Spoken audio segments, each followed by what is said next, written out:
But now I think we've hit this stage where a lot of us got away with not really knowing. And Uh, now those who don't spend the time and the energy and the investment in using and learning and mastering these new technologies, unfortunately, you just won't be able to keep up with the competition. Everyone who's anyone is giving it a shot. And so it's important to dedicate time to testing and trying and researching new technology. Hello, everyone. Well, this is Dave Thompson, and as you can tell, I'm a little different today. My studio's all torn up. Been doing these conferences. You might have seen me live on the air, a couple of our broadcasts, but we're doing these conferences. So, hey, folks, my studio is all torn up. But hey, I'm still going to do the podcasting. And you know what? I'm kind of talked out. I got to tell you, I've been talking forever, and most people that know me go, "Oh, you couldn't run out of words." No, I hadn't run out of words. I just try and save the voice here. Anyway, that being said, it is a Monday. I've got somebody else that wants to talk to you because you don't want to listen to me all the time. Mickey, help them out so they don't have to listen to me. Good morning. Yes, I'm here to help. I can definitely talk. Well, you know what? I can guarantee you, most people are listening and probably know that I can talk. They've heard you, maybe, but you know what? Maybe somebody's new to the podcast hasn't heard you. So, who is Mickey Anderson, and what do we talk about on Mondays with you? It's Monday marketing with Mickey. There we go. There we go. Yes, I'm a marketing strategist way up in Canada, and I help businesses just like yours create marketing that actually works. I work at the bottom of your funnel. A lot of people get really excited about new leads, new eyes, right? Getting their name out there. But if that doesn't translate into revenue, you've got a problem. And so my job is to help you improve sales on things like your sales page, creating content that converts customers. So that way you're not just getting leads, you're actually converting them. And that is what we're going to talk about today. You know, I've heard a lot about, well, AI, as we've talked before. But you know, something I recently did, and I found out because I've got a bunch of multilingual people that come to classes. And so I've been searching for help because I can't talk all the languages. I talk one language, and that's all I can do. I talk a lot of that one, but hey. Uh, and so I found a program online that actually can talk and translate in real time, voice to voice. And, you know, there's so much more technology that we have available that helps us. Haven't actually done it in a class yet, but we've been practicing with it. I think that's the whole thing. People need to get out of their comfort zone and check things out because there's a lot more available than there was before. Yeah, absolutely. And every day, I mean, technology's always been racing really quickly, right? It's hard to keep up regardless. But now I think we've hit this stage where a lot of us got away with not really knowing. And now those who don't spend the time and the energy and the investment in using and learning and mastering these new technologies, unfortunately, you just won't be able to keep up with the competition. Everyone who's anyone is giving it a shot. So it's important to dedicate time to testing and trying and researching new technology. Even if, once a month you block off a couple hours to just check out what's going on, that can be super helpful for your business. So you're not constantly distracted by the shiny objects, because there will be many. You have dedicated time to compare and contrast and review and see what might be a good fit for your business and what isn't. So technology works 100% all the time, right? Oh man, didn't we have a few technology errors on the way into this? Well, and this is why a lot of people tell me, oh, I'm just so worried, I'm so concerned, they're scared of it. But hey, it's not like you and I don't have them too.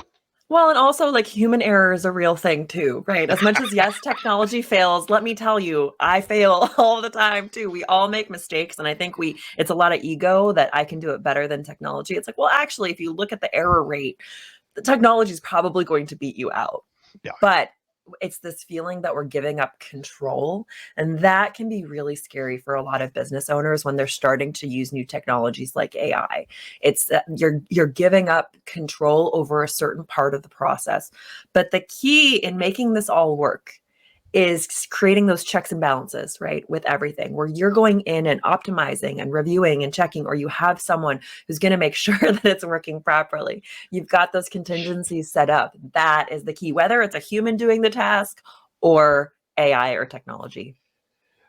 And it's like we were doing a live broadcast last week, and had a speaker come in from up in the Baltimore area, flew all the way down here. We're doing the getting started and everything, and what happens? The microphone batteries goes dead. Yeah, we're not talking about AI. We're talking about basic batteries. But you know what? I had a backup pair. It took me maybe a minute to change them and put them back in and get him going again. But things happen. And this is just the real world, right? I spilled my coffee all over myself in an interview recently. Like anything can happen where it's just the nature of life, right? There's always room for error. But I think much like in entrepreneurship and growing your business and in using technology, it's all how we bounce back. Right? If you can have a little bit of humor and laugh it off and move forward the best that you can, you're going to be doing just fine. So you mentioned AI. We've talked about it before. I'm not using it tremendously yet because, like you said, it's still things you research and all. Yep. But I understand that there's these programs that basically you give it an idea and it writes your narrative for you. I'm not sure I agree with that. There are some really powerful tools, and some of them aren't so new, right? There are some platforms that have been out there, content creation AI tools that have been out there for years now. The open access AI, right? There are some new ones that have come out, but it's not all that new. And if you've ever let your phone tell you the next word you should type, Right. let Google give you options. Uh-huh. We've been using this stuff for a long time. The key really is when it comes to content creation. So if you're going to use a tool to help you create a bunch of content, that's great. It can come up with the start. It can remove the blank page syndrome that we all fear. Right away, what do I write next? All right, I get you. But the key is that you don't just leave it at that. Without the human, the content will not convert. It will not connect with the person. It's also not going to be factually accurate, right? AI tools, they're just grabbing data from the internet. It doesn't mean that it's real. So you do have a very important role when you're using these tools. It's to fact check. It's to add your story, your voice, your take, your experience to the content and optimize it. And if you don't do those parts, you are right. It's not going to be good. That's just the way that it is. But if you use it much like you would someone starting your first drafts, templates, frameworks, you can speed up the process and actually do a better job of creating content. So who's using it and how much should we use it? I mean, I guess that's the question. A lot of the cleaning businesses I work with don't have a lot of time. Do we do this for time saving? Do we do this, like you said, to get rid of the blank page? How do we use it? There's a lot of different ways, and it really depends on your business. And so my recommendation is to audit, do a little self-reflection on your business. Where are the gaps? So if you're not doing any marketing online, this is a great opportunity to at least get started. If you are doing some, but you're not doing enough, you can increase quantity. If you're doing it, but it's not the best possible, you can improve quality. There's lots of different ways, but it's going to be different for every business. So unfortunately, there's no here's your answer formula. Oh, come on, Mickey. I just wanted you to make it so easy. I thought that's where you were going. And now you tell me I got to work. If you have a website, this is a great thing for most cleaning businesses. If you have a website and you're finding that people are having a hard time finding you on Google, you're not ranking. So if someone's typing in cleaning in your local area and it's not ranking, this means that you have an opportunity now to use a tool like AI to help you improve your website. You can improve your website SEO. You can create some content, some blog posts, some new pages on your website that have those keywords that can help you rank. And that's something that lives and is just going to continue to live. You don't have to keep adding to it. You can just post it and be done. Over time, you can optimize and check in, but that would be a great place to start, right? Because your website is your home base. That's where the sales are made. That's where people click to book and buy. So that's where I would start. And then if you're looking to increase awareness on different social platforms, you can start using content or using AI to create content on other platforms. But if you're going to start anywhere, start on your owned channels. Your website is the best place to get started. So what AI is going to do is it's going to pick up the information from the internet that is probably going to help me with my ranking because it's talking the same way. Yeah, there are some tools that have built-in SEO editors and optimizers. There's a couple tools. So, for example, Surfer SEO is a great one, where you get it to do a scan on your website and it'll tell you where you need improvements. And you Oh just my fix goodness. those things That could have really created a easy. whole nother realm of work to do. Yeah. It'll also tell you what keywords you should be ranking for and aren't. And then it will help you build out outlines and create content to rank in those keywords. So it's an all-in-one tool, really great. Another one that I love right now is Content at Scale. So if you're looking to create some blog posts to rank with those keywords, it writes it passes AI detection, 2,000 to 3,000 words in about 5 minutes. And it's really good quality content with an SEO editor built in, and you just go in and optimize as the human. So those are two really simple tools you can start using to improve your website. Okay, folks. So, as Mickey usually does, she comes up with all these little tricks like this, and don't panic that you're going. Oh, I didn't write that down. I'll put it in the show notes. I'll put a link in there for you so that you'll have it. Because hey, I remember it just reminded me. The last one you gave out was Loom. Yep. And I got that, and then somebody else saw it, and they did it, and I mean. There are so many little clicks, this. Yep. Somebody that's trying to do this and go, here's another marketing thing. I like what Mickey says, but how do I have time for all this? Yeah.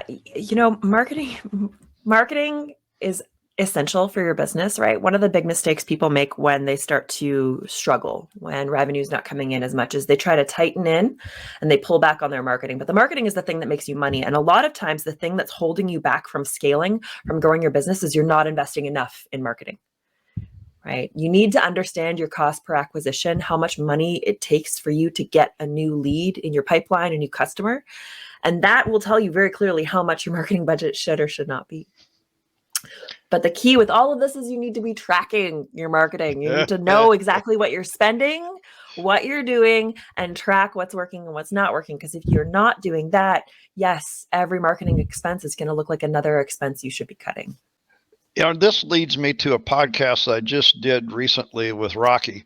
And, he said what most people don't do is as an entrepreneur. And of course, I'm talking to cleaning operations who are usually small businesses. They don't make enough profit. Mm-hmm. And he said, that's because they're doing the wrong thing first. Now, hey, folks, you got to go listen to Rocky. There's another podcast.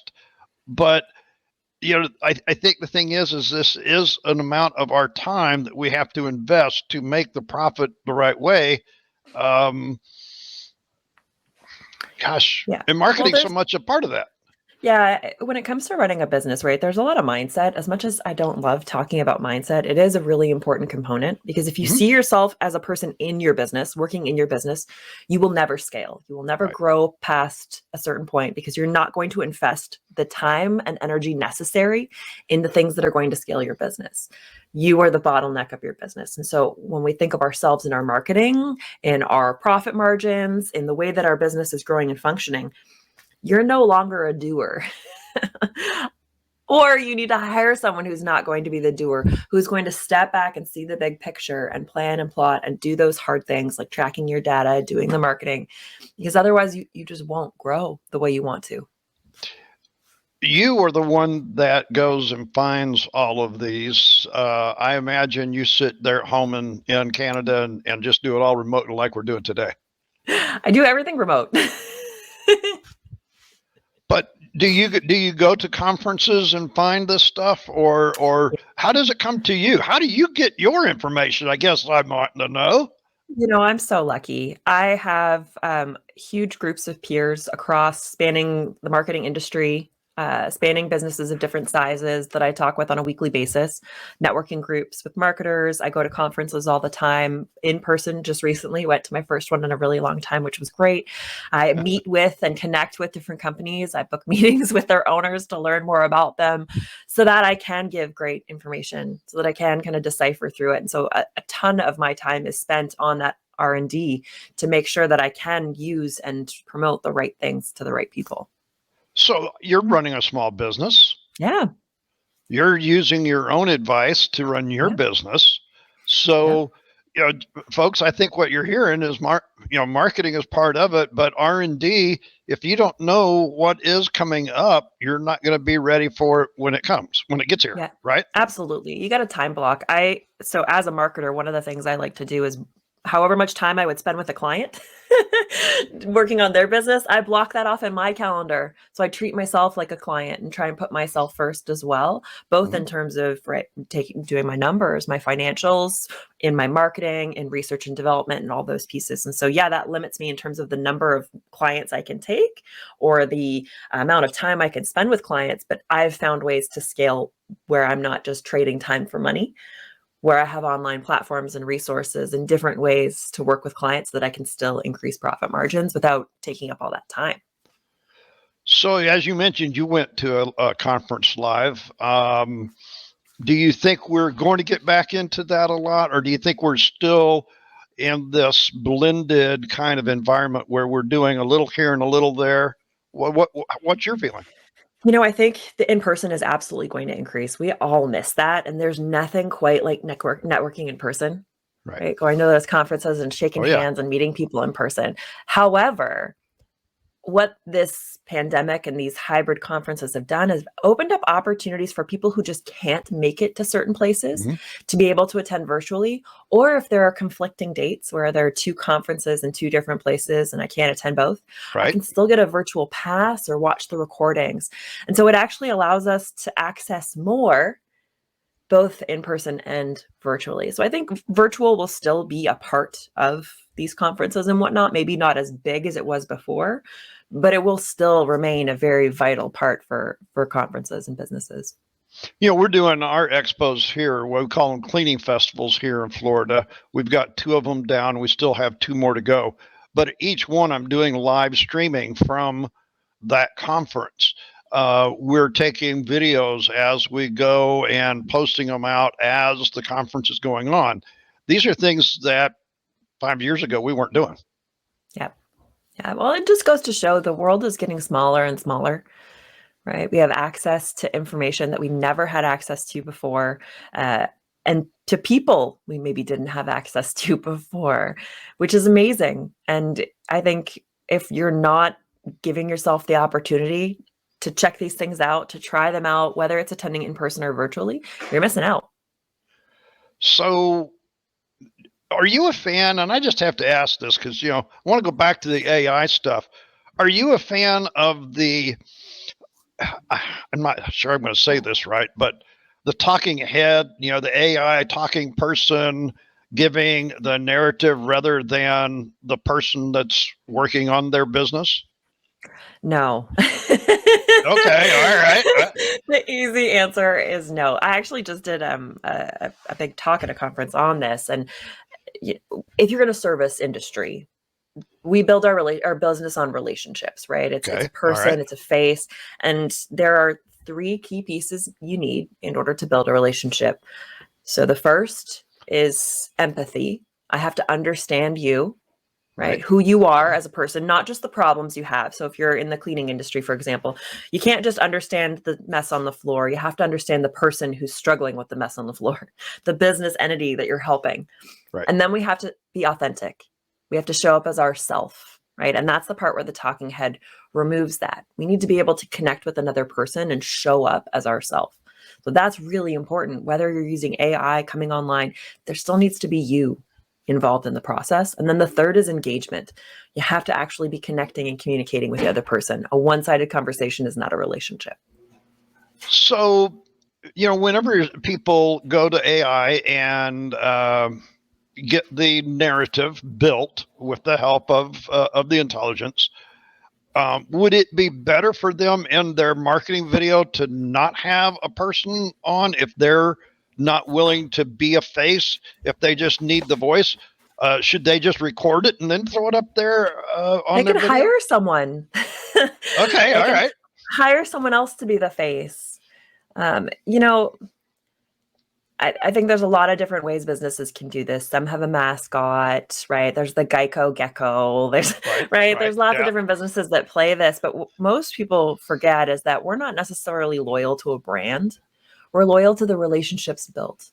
We're loyal Okay. to the salesperson or to the insurance broker or to the person in the clinic, right?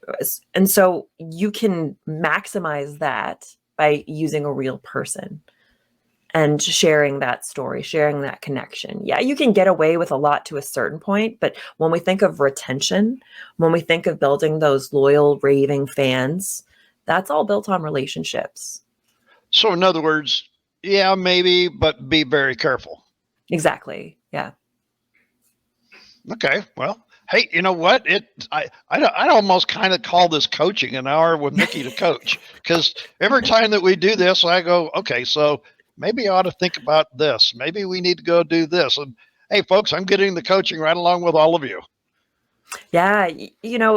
As you can get away with certain points, but I think the things that set certain businesses apart, especially small to medium sized businesses apart, are those personal touches throughout the marketing and customer service process, right? Those personal touches where you have an interaction with a real human, whether it's video, audio, on the phone, on a screen, doesn't matter. But those moments, they create a bond and a connection. And those are the things that are remembered. And so if you can layer in pieces of that throughout your process, you're going to do better off than most other companies.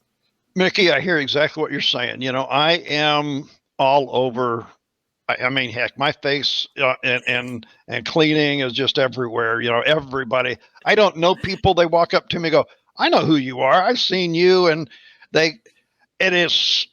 It's refreshing in a way, because that means the content is being seen and heard, and the message is. But I think that goes to what you're saying here. It's authentic. It is who I am.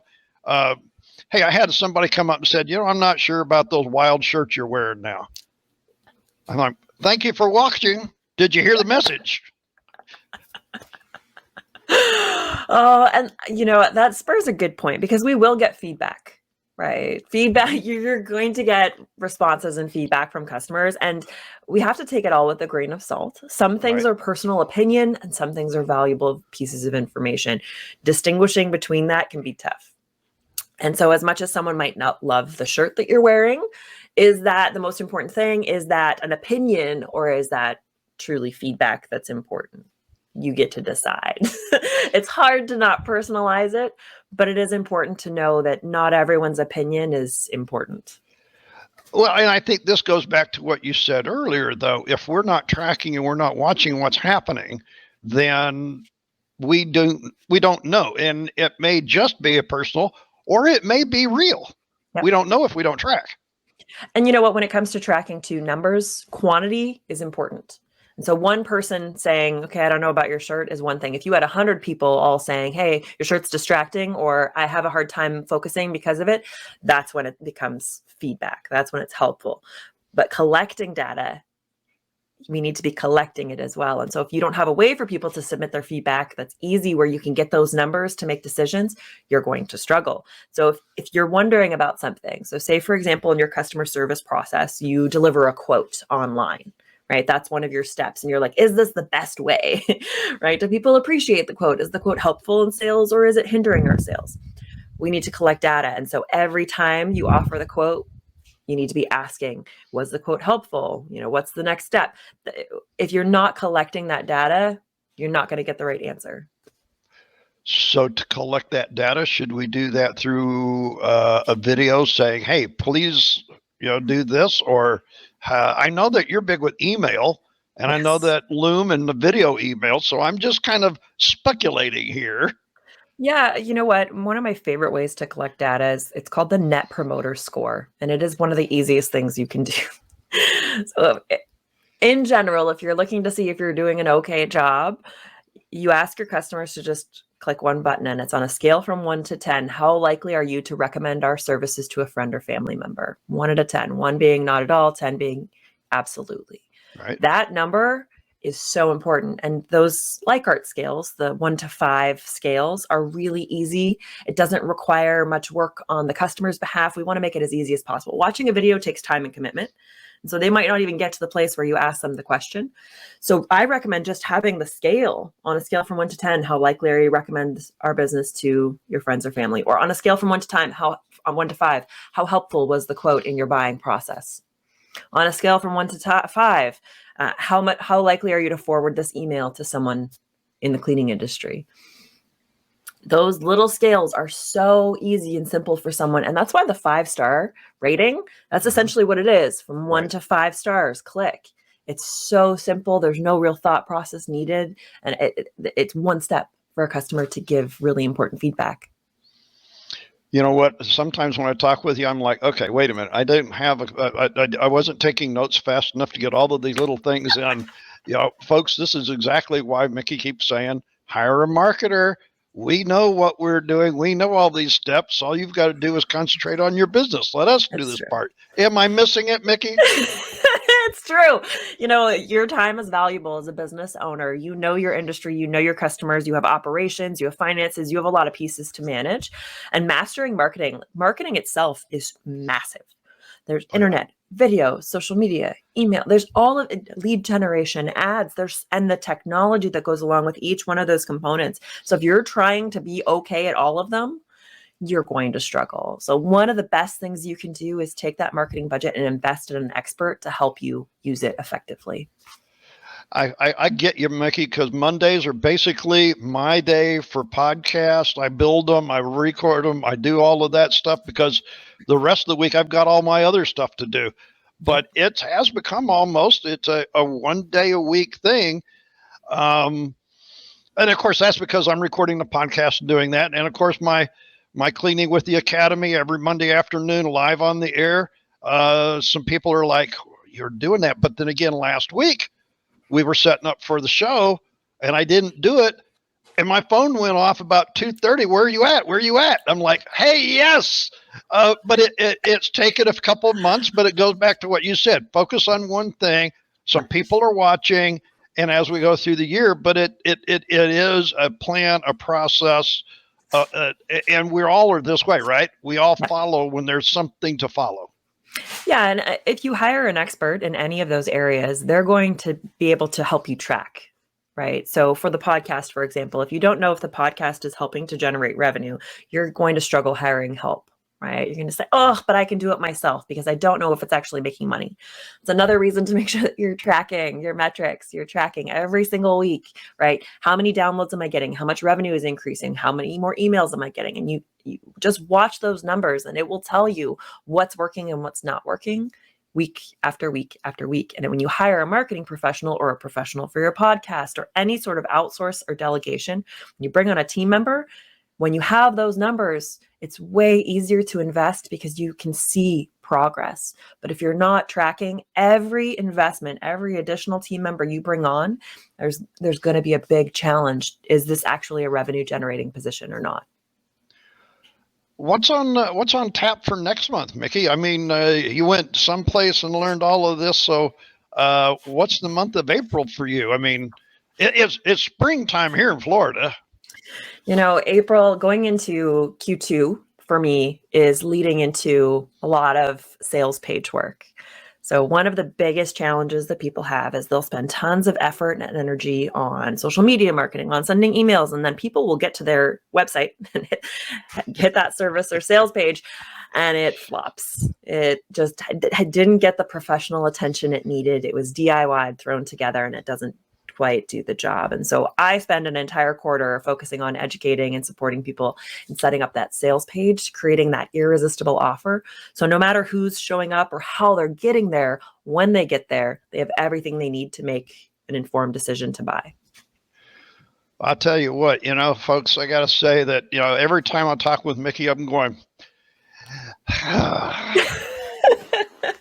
it's like I felt so good because I got to Loom and I got to go in a little bit and some other people talking AI to me, and I haven't got in there and started letting it do the, I don't know, the creativity part for me. I don't have a problem with a blank page. I don't know that I have that problem. Mm-hmm.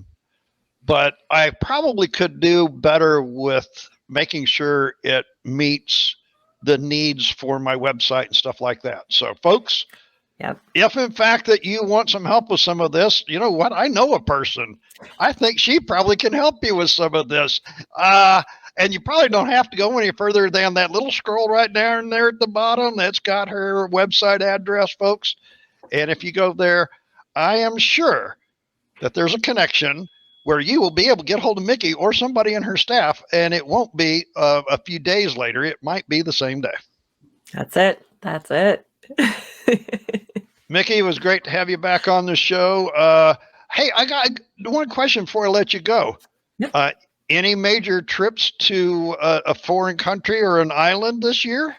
Oh, not anytime soon. Usually I save that for around Christmas time. I did just get back from Austin, Texas, which was my first time in Austin. Loved it. Great time. And I'll be doing a little bit of traveling in the summertime, but I save those big trips for Christmas time.